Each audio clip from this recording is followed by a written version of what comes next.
ako. Siya at mga taong nasa paligid niya, nagkaisa silang tuluyan akong alisin sa kampanya na ako naman ang bumuo.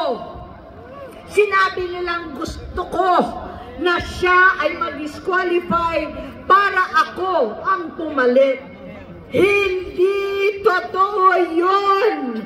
Iniisip ko ang kalagayan ng aking kapatid at paano siya magsisilbi kung ganyan ang kalagayan niya.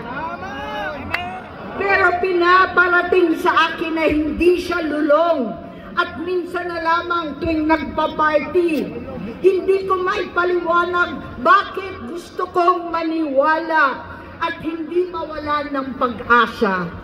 Noong nanalo siya, naging pinakamalayo na kami sa isa't isa. Maliban sa opisyal na tagpuan at kapag pumupunta yung nanay namin, hindi ako sumama sa loob ng 3 taon dyan sa Malacanang. Dahil lantara na doon ang inuman, ang paggamit nila ng cocaine at mga bawal na gamot.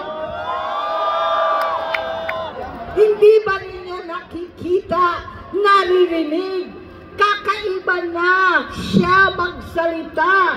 Hindi na maintindihan kung ano-ano na ang sinasabi at wala na sa sarili.